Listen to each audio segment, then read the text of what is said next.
pacing the floor. Embiid stuffs it. Harden for three. James Harden with his second triple.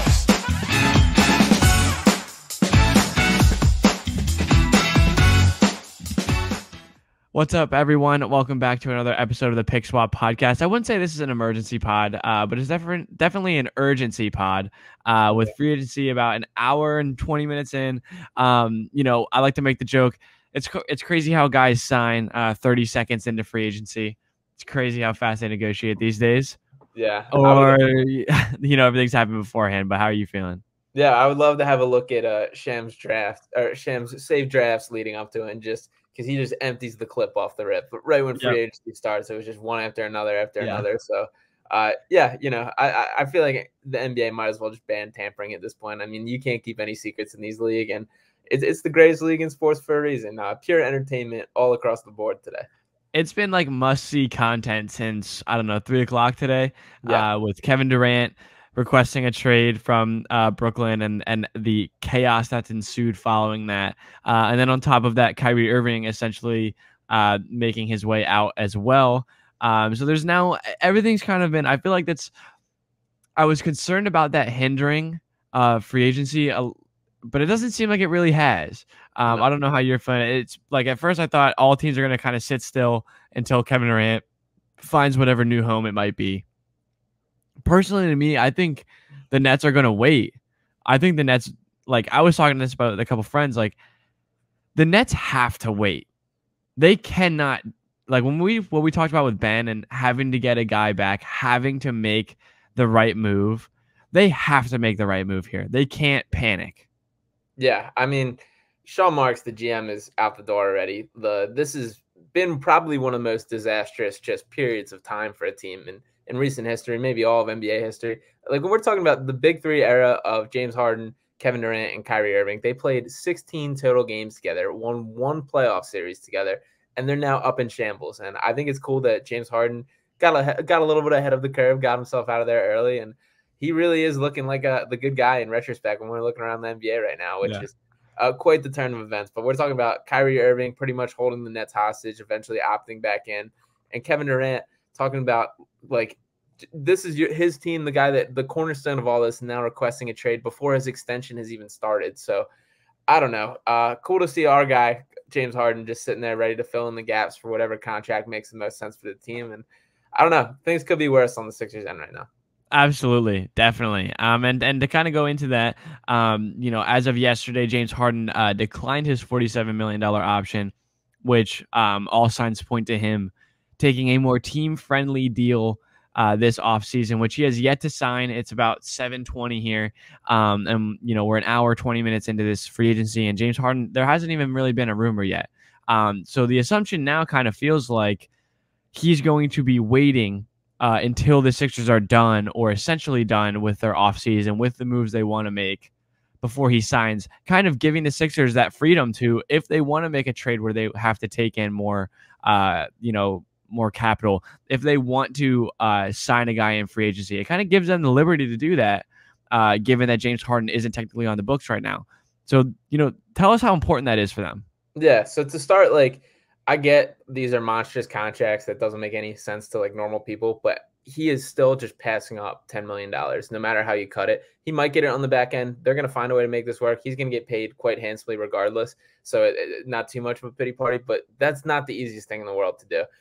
And if you want to look at this through the negative lens, which I've seen some of, this makes sense for James Harden to ink a long-term deal as well, because we've seen the play decline. We don't really know what the market would have looked like him if he did opt in for the 1-year deal and then test free agency after the fact. So I'm sure security feels great on his end too. But I think one better, and what we're really seeing today as the free agency signings come, as James Harden remains unsigned, it's reported that he's going to meet with the Sixers this weekend to discuss his contract. It looks like he's willing to just fill in the gaps on the contract of what makes sense for the Sixers this year. And that to me is really prioritizing winning. He really is doing what's best for the team with that. And again, I expect them to figure out in the long term. They're going to structure it whatever makes the most sense. But the fact of the matter is he's doing what's best for the Sixers to complete this roster, to bring in the guys that he wants, and to build a winner. So he deserves a ton of respect for that. it's cool. I do think this is a little bit of James Harden turning a new leaf and becoming understanding where he is at his stage in his career. It's incredible, man. You just don't see it. And most of like no one would have been upset had he gone into that option, taken that option at 47 million. I don't think there's anybody that would have been upset. That's your money, man. Like if he wanted that, if he took that, that's the money. That's your contract. He's not only not taking that, he's also going to go take less for a longer period of time, giving the Sixers financial liberty over the next couple of years to figure something out. It does feel like there might have been a little bit of a compromise where it's like, okay, we'll get your boys. The Sixers have now gone out and got PJ Tucker for the MLE. What is it? 3 years, 32 million total. Something along those lines.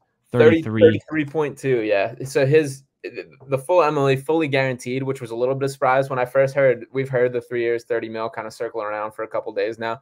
I kind of expected it to be like a fake kind of 30 mil where it was like structured with bonuses. I assume kind of like championship bonuses, get to the finals bonuses, that kind of thing, and partially guaranteed, but that is not the case. There was for sure still a strong market for PJ Tucker. The Sixers were far from the only team interested. I'm happy to see that it worked out.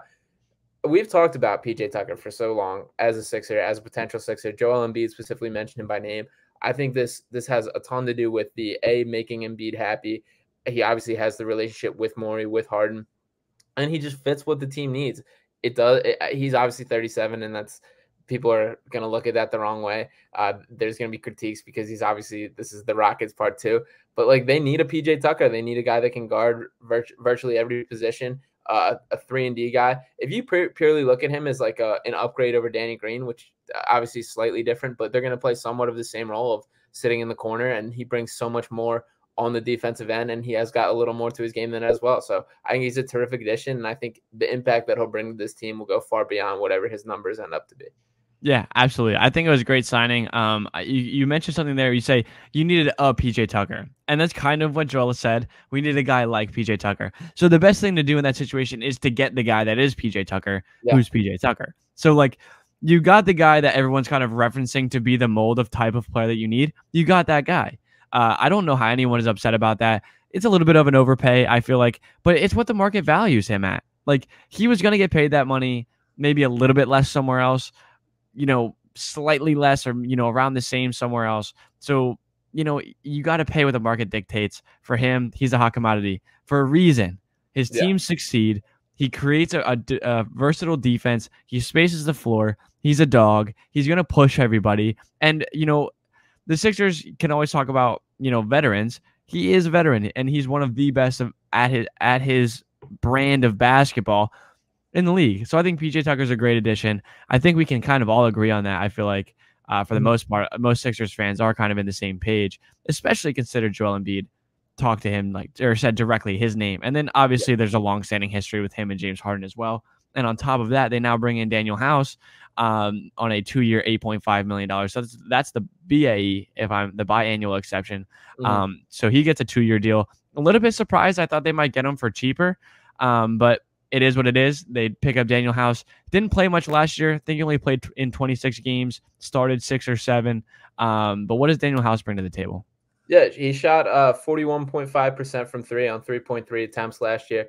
A guy that is another just like the 3-and-D style of player that they've been missing. And granted, House isn't like a ceiling-changing player, but he fits the mold of what they need. There's been so much critique about like the Sixers becoming Rockets Part 2, which I get. Obviously, the 3 players that they did add already today are all 3 from the Rockets organization, although Trevelin Queen, who we'll get to, was not a Morey guy, did never play a minute under the Morey tenure, so exclude that. But for Danuel House, a guy that he's okay defensively. He's not the best, but he's got some athleticism. He can play the 4 in spurts. He's a 3-point shooter. Just a guy that fits the role of what this team is missing. So I don't think he's a game-changing talent. I don't think he's this super excellent guy, but for what we're looking for, he does the job and he fits what they're looking for. So I'm okay with the signing too. I wish it was a little cheaper, but I'm okay with it. Yeah, I mean, again, you're talking about a guy that's going to be making $4 million a year. Not normally a guy that's changing the course of your franchise. But like you said, he kind of falls in line here. He's going to be your 9th guy.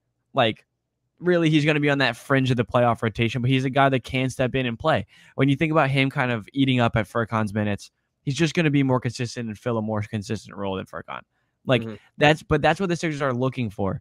It's almost counterintuitive to have a really inconsistent player on your bench. Like Danuel House is going to step in. What he is what he is, but what he is a fine role player, and a guy that fits athletically, has a little bit of length and athleticism, like you said, can get up and down, can shoot the three, has a long-standing relationship with James Harden.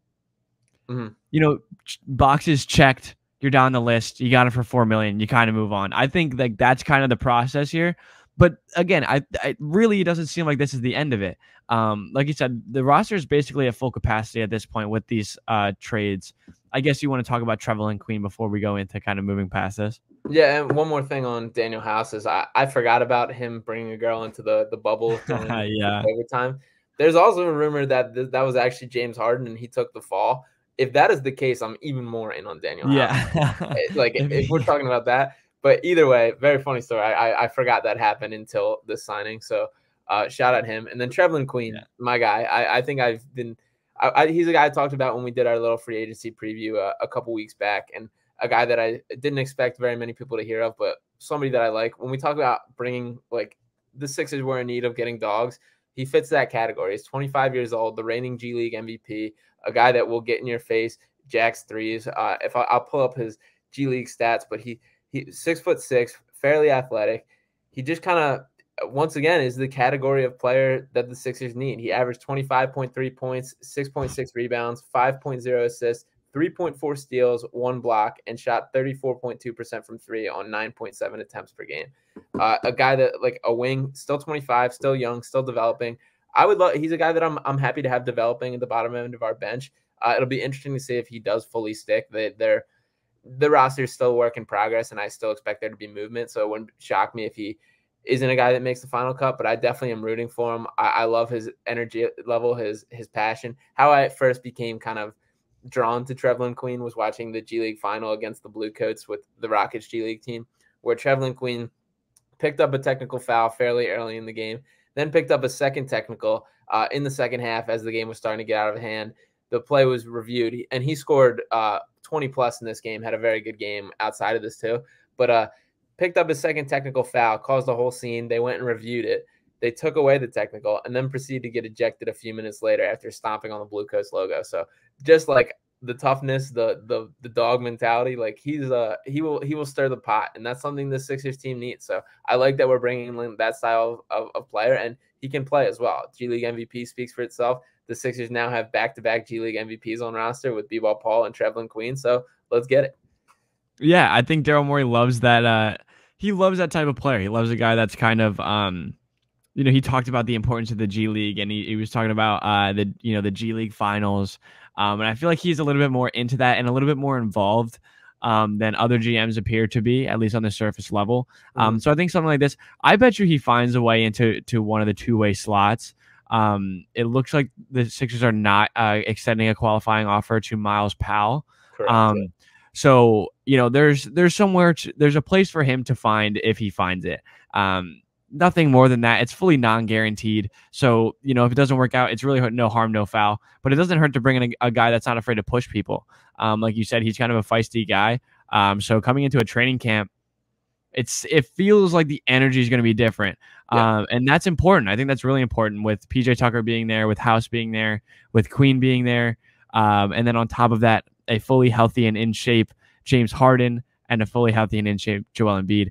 That seems like it could be a good sign for things coming forward, at least what it seems like at this point.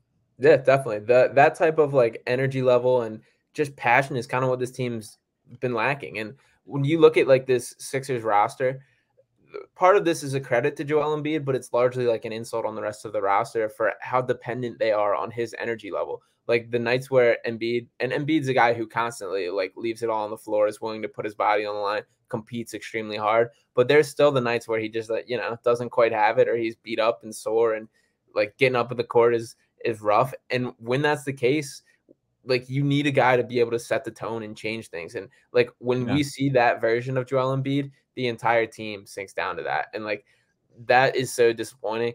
And like that's what I'm hoping changes with that. That's what a guy like PJ Tucker can just inject life into this team and still bring the intensity and uplift Joel Embiid rather than Embiid kind of bringing down the rest of it in that process. So it's absolutely something that's been needed, that competitive spirit, and it's been put on display in the playoffs. So it's something that I do expect to change moving forward. And I think largely the major focus of this beyond just any of the on-court aspects. Yeah, I think so as well. I mean, you look at PJ Tucker's contract and you're like, oh, $10 million. Really, if you break it up, you're like, okay, it's $5 million for his play and $5 million for the way that he changes the way the locker room is and changes the way this attitude is on the court. Like, seems way more worth it at that point. But like when you're looking at it right now, as it stands right now at this moment, it's 7:30. Again, we're not even close to being done here.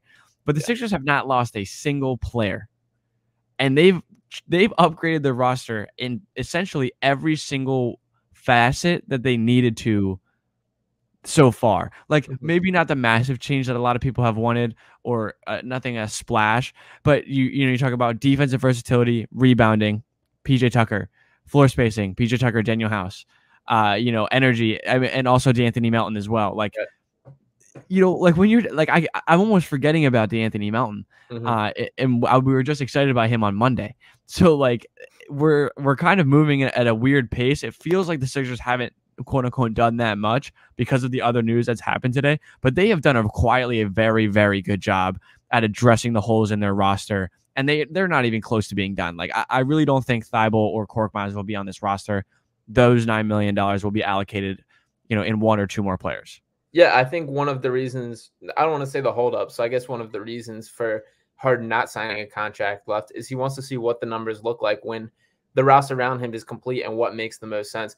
I think now after this wave of free agency has kind of come through, I think this is now Morey's time where he's hitting the phones looking for a flip. We've still heard the Eric Gordon rumors, if we want to just like quadruple down on the Philadelphia Rockets.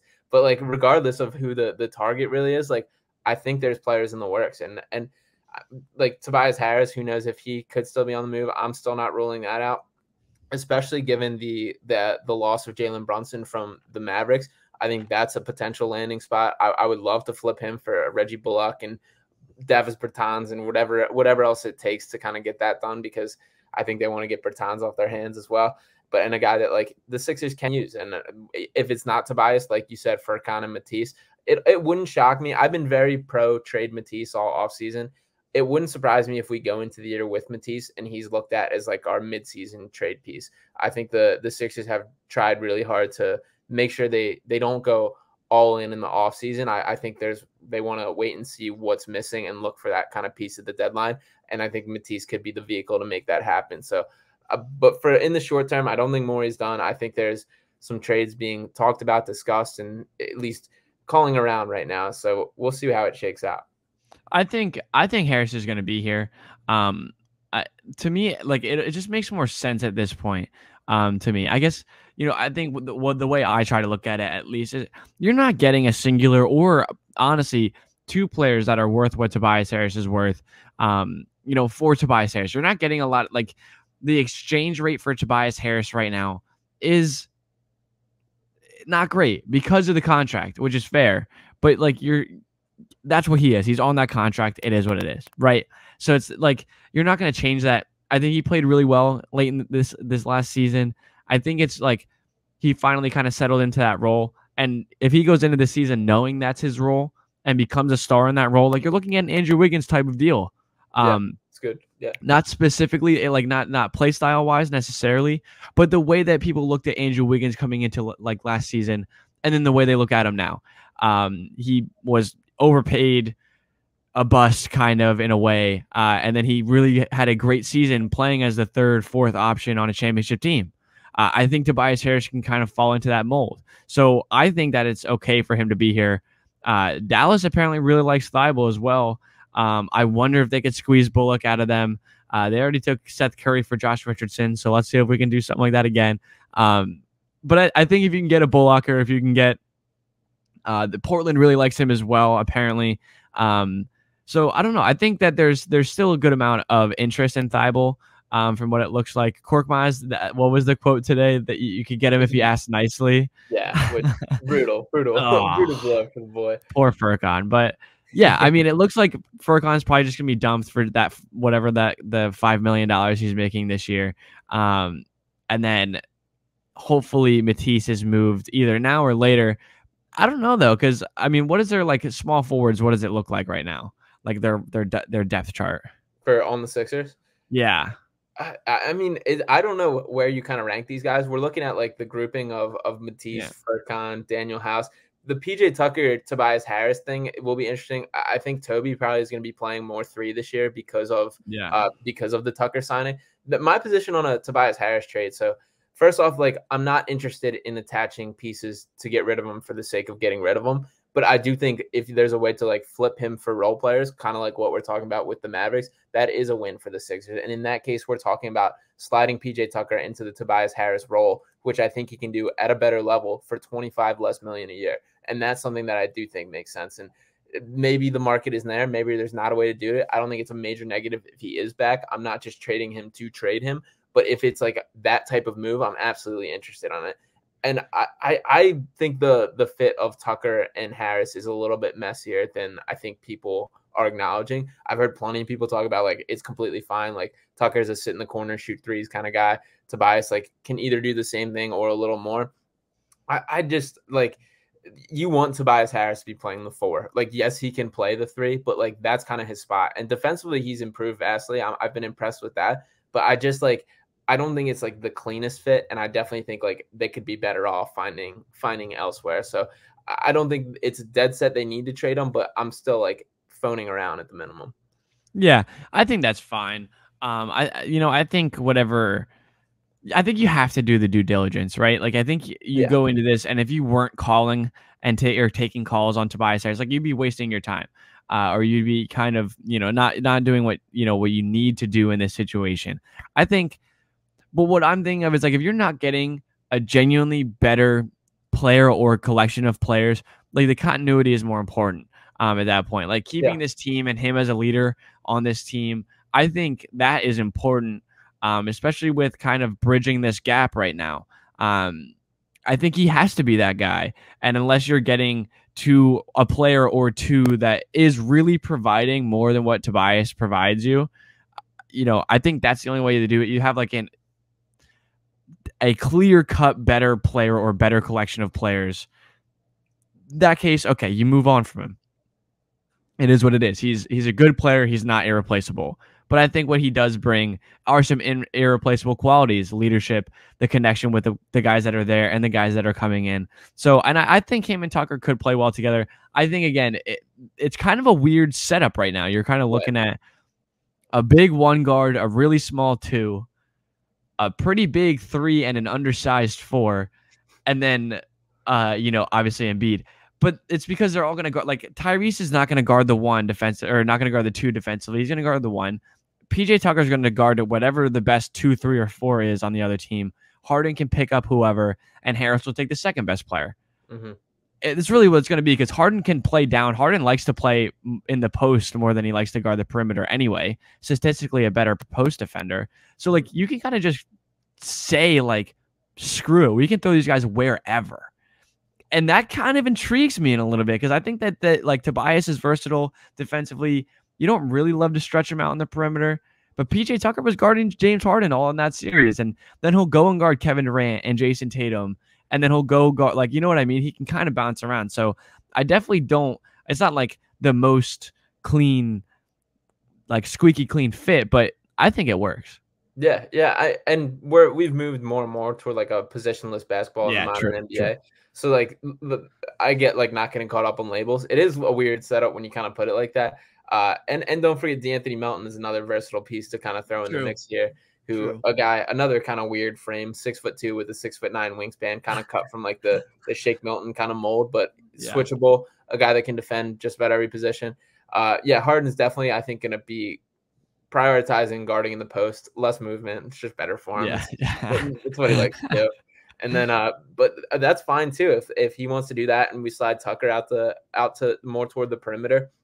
It's stuff that works. And I guess my biggest positive when like talking and looking at this is the fact that there's options in this. The fact that there's different ways that you can move the pieces is something that we really haven't had. And like looking back to the past couple of years, obviously Ben Simmons was the unique aspect in his versatility, and that we could slide him all over the place. But like last year specifically, it was pretty set in what we can do, and there were defensive concerns outside of Embiid, and I think Embiid's defensive greatness gets overshadowed constantly because of the defensive unit is always terrific with him on the floor because his presence and the way he can protect the rim is that valuable to this team. And he also is capable of sliding out onto the perimeter in a way that very few big men are capable of. So Embiid is the defensive anchor for sure, and I think has done a great job keeping it afloat these past couple of years, but adding these higher quality defenders around him will make life much easier for him.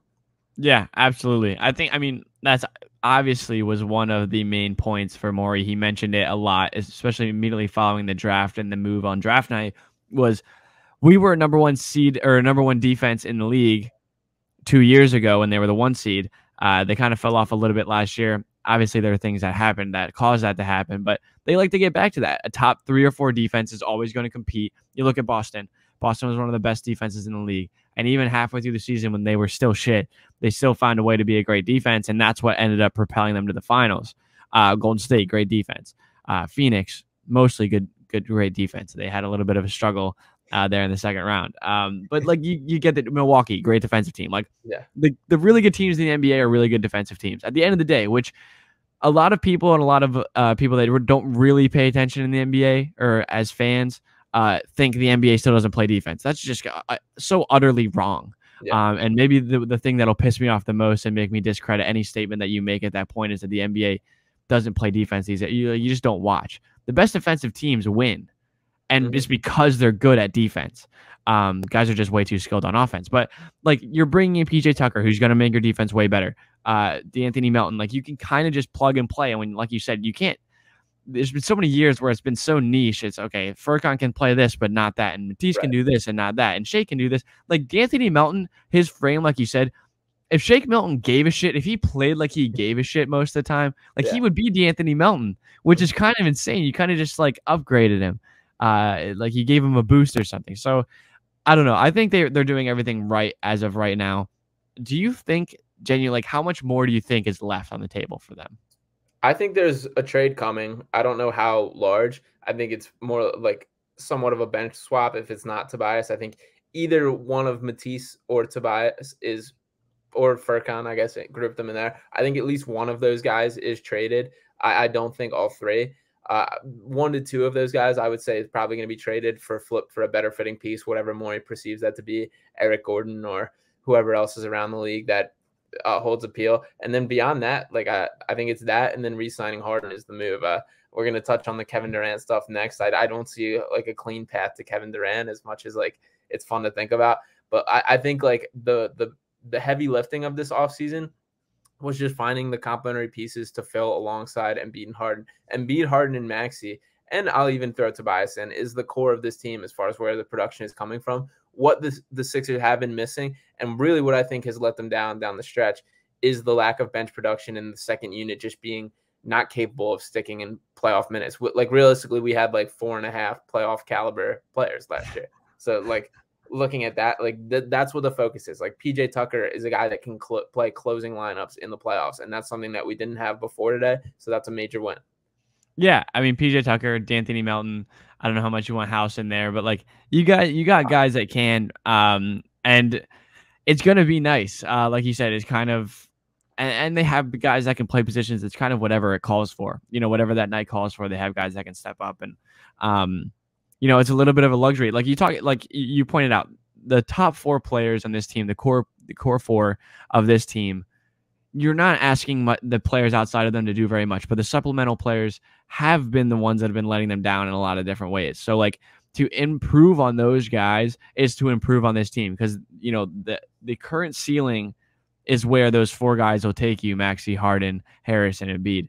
It's that next group of guys that can push you forward. So I think this has just been fulfilling in that way to see them finally address that kind of thing. But to move forward now, kind of the elephant in the NBA's room right now, like, is there a way to, like Kevin Durant, you said there's no clear way. There is connections. There are some things going on. There's a lot of rumors happening right now.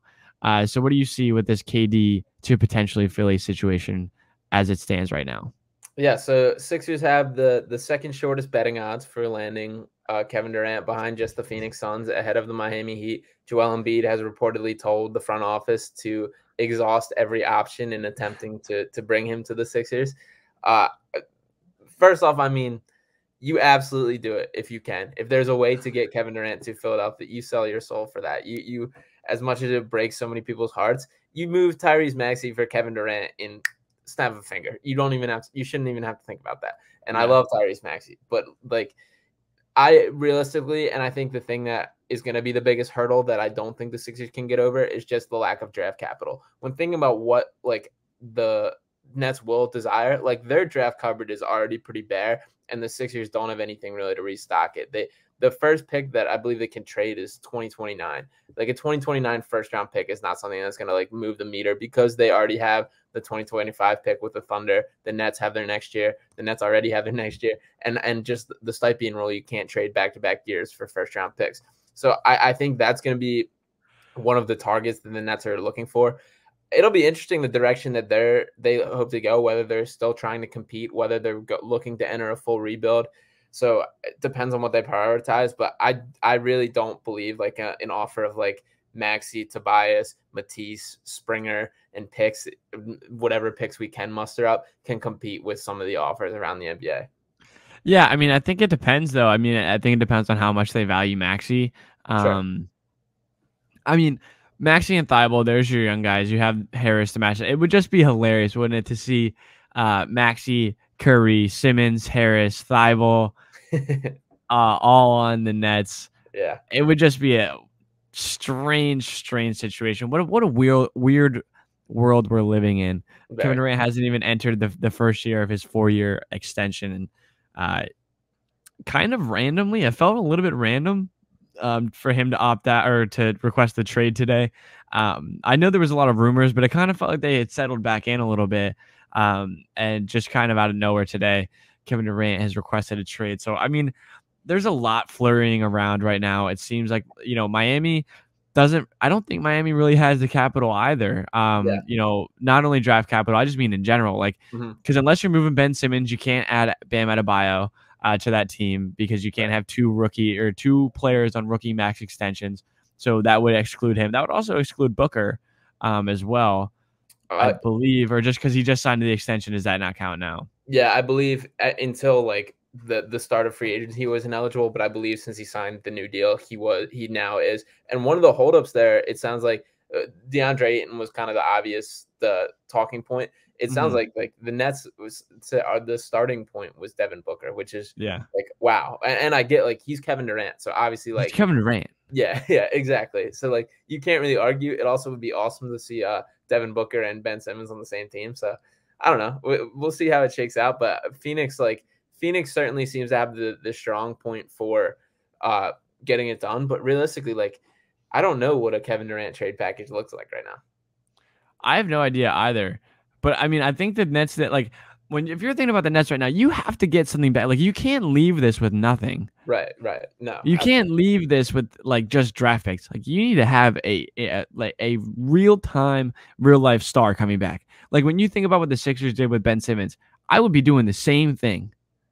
Yeah. And if I was the Nets, I would say, I am in no rush. You can either play or you can not play, but you are not getting out of here until I get a guy back that is going to change my franchise, or at least keep us afloat, because they cannot let Kyrie and KD walk out of this unscathed with nothing in return, and James Harden, because all you got back was Ben Simmons, and he still has played a game for you. So like this is monumental. Talk about the Ben Simmons shit being monumental. It absolutely was, but this is barrier shaking. Like this is a big deal, and I don't think people have really even fathomed it yet because of how like the whirlwind that happened right after the news. You kind of get caught up in it. This is unreal. This is unbelievable. Yeah, the new CBA is going to be a bloodbath, and I think we are going to look at an NBA holdout a couple years down the line, just based on how commonplace this has become. And I agree. I think the Nets should take that stance of like, we're not trading you until the right package materializes itself.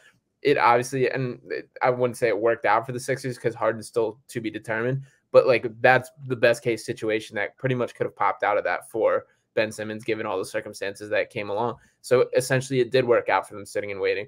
And we're talking about, look at the package that the Spurs got for Dejounte Murray. Like, if you're looking for like picks, like if you're getting 4 first-round picks for Murray, think about what Kevin Durant's worth, and like 15. Yeah, exactly. What if OKC unloads the clip and gives their picks and bring them back? You don't think so? They're not going to. No, they don't want to win right now. True. But I don't know. Kevin Durant. They're the only team with the draft capital to do it. Right. They need 27 first-round picks to get KD. Yeah, I mean, I don't know. It really is. I would say Kevin Durant is the largest, like, I know there was like a Kobe Bryant trade request back in the day, which obviously never happened. And LeBron obviously has bounced around and done his thing. But given a guy that hasn't even begun his contract extension yet, I would say this is the biggest like demand out of the like in this. It's a weird situation, but like a very unique and very like unprecedented waters, I would say. Yeah. And I mean, the only one that kind of matches it is Ben. And then the only one beyond that is AD. But AD had a year left. So if AD got traded somewhere he didn't want to go, he was just gonna He was just gonna leave, right? And he kind of had to say where he wanted to go, because it was like, okay, if you trade me somewhere, like they're not gonna trade for me because I'm not gonna sign there, right? So I have a year left. I can either just hold out or I can just play shitty basketball for him for a year and then go wherever I want. So he had the leverage there. KD doesn't have he's locked into 4 more years of a deal. And then at that, he's what? How old is he right now? 34? So 35. So at the end of it, is he older? 36? Yeah. No, he's younger than that. How old is he? I'm going to say 33. I'm looking it up right now. I believe he's not that old. He got drafted in 2008. No. That was 14 years ago. 33. So at the end of it, he's 37. At the end of this, 37, 38. Like, he's not, he's not going to have that much after that, right? So, like, this is his last contract. He has no way of really getting out of it. So, like, he doesn't have that much of a say. So, really, the Nets can sit there and say, okay, we're going to wait until somebody gives us what we want. And who knows what that looks like. And for the Nets front office, you can kind of look at this in one or two ways. Like, I don't think they can swallow it and go back to rebuilding mode, because I can't imagine their jobs aren't like on the line right now. Like, they absolutely are. Yeah. So, like, I don't see like a package of picks being like I think the damage is done in that regard, that they're pretty much out of here if they blow this, which essentially they already have based on all these circumstances. I also don't fully buy the Kyrie and KD wanting to stay together. I just can't imagine that. I just really can't. And especially to me, it makes more sense, like the timeline of KD seeing Kyrie opt in, saying I'm running this back, and Kevin Durant being like, no, you're not. No, we're not. Rather than like packaging them together, which has been reported, and the Lakers have been talked about target for that. But flipping KD and Kyrie for like Anthony Davis and Russell Westbrook, like the Nets will have no interest in that. Like, that makes no sense. So no. Yeah, I just don't know. I can't imagine those two sticking together. No, like, it has to be. It's going to have to. I mean, the thing that's kind of coming up right now, popping up a bit, is Jaylen Brown. And, whatever else it may be. Right. Which, like, makes a little, I think maybe not directly that makes the most sense, but, like, that's the type of deal that they should be looking for. A guy that is really good, all-star level player, but isn't old. You should be kind of trying to build this, and I don't mean this as a joke. You should be kind of trying to build this around the timeline of Ben Simmons, right? Like, I know I'm not trying to be a dick. I'm really not. But, like, so Ben's 25, right? So, like, you want to get a guy in that age range. You should be wanting to build not around Ben, but with him, like, with that timeline in mind. So when they're looking at it, they don't want to get some random Russell Westbrook and see what can happen. Like, they're going to want Shai Gilgeous-Alexander, like, as an example, or like Jaylen Brown's in that realm of age range and things like that. So they can go from there. So I don't know. I really have no idea what's going to happen. It's kind of insane right now. Yeah, James, this is the same podcast who me and you have argued for 3 years now if Ben Simmons can be like that type of guy. I believe I won that argument that he couldn't, and I've gone as far to say that like he can't even be a number 2, and I still stand by that position. So we're now talking about won't we? Yeah, we might find out if he can be a number one if things don't go quite right here.